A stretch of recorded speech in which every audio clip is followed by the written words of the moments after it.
चली। अरे शिवा गुरु से नत करी हो घमंडवा हो। अरे शिवा गुरु से नत करी हो घमंडवा हो। गुरु जी तो दी घमंडवा शिवा गुरु से नत करी हो घमंडवा हो। गुरु जी तो दी घमंडवा शिवा गुरु से नत करी हो घमंडवा हो। गुरु जी तो दी घमंडवा शिवा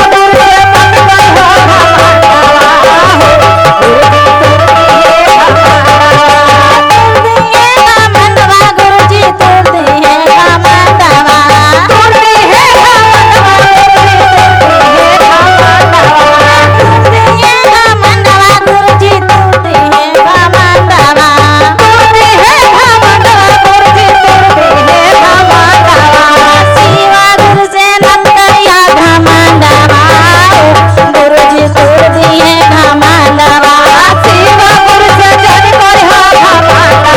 हो। गुरु जी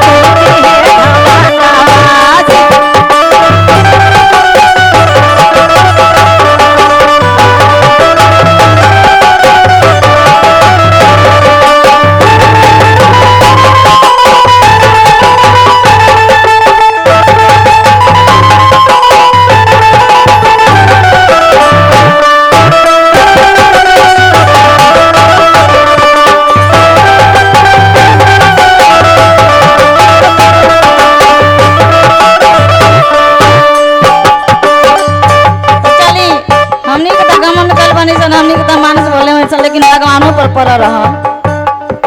पहिले घमंड कइले चना रे सुरु जवा। पहिले घमंड कइले चना हो सुरु जवा। पहिले घमंड कइले चना रे सुरु जवा। पहिले घमंड कइले चना रे सुरु जवा। उना ऊपर लागल कारहानवा हो। गुरुजी तो दिए घमंडवा।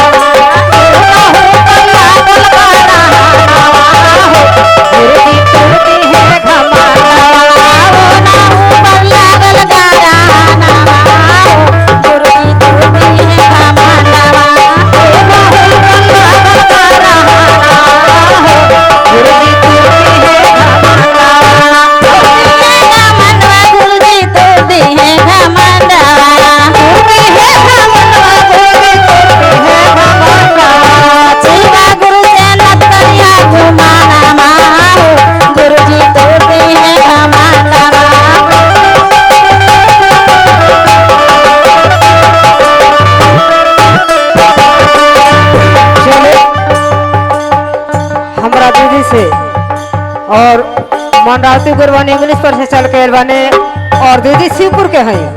महादेव के शरण में बड़ी बड़ी पुरस्कार मिलल।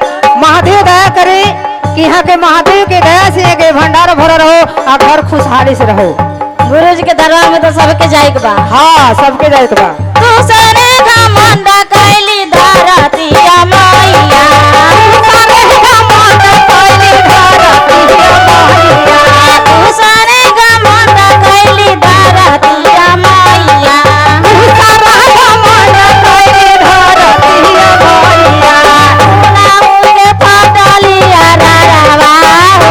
गुरु जी तो दिए घमंडवा। उना उनके फटली अररवा हो। गुरु जी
बासमती देवी शिवपुर के रहे वाला बने।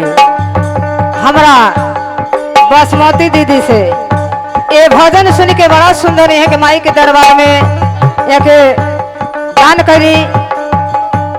महादेव के आशीर्वाद बनो रहो कि एक घर खुशहाली रहो, सुहागाबाद रहो। महादेव के चरण में एक दान पुण्य कर करी हे महादेव करी। गुरुजी तू दी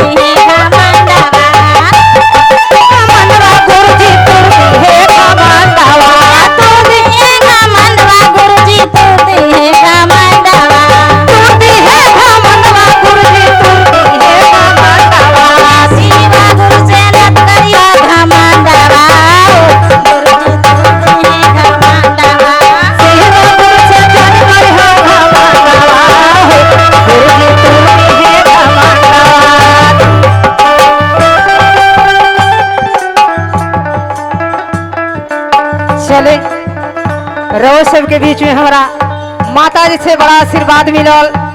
हम महादेव से कहे, ये माता जी से कहे कि हमने के ऊपर आशीर्वाद देते रहे और यहाँ के घर में महादेव की दया बरसत हो के घर परिवार भी आनंद रहो और खुशहाली भरा रहो।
भगवानो जी के ना छोड़नी गुरु जी सब कोई पर संकट भेजले रहनी लेकिन भगवान लोग अपन अपन तक काटिए लह। हाँ बच गनी जन हमनी के।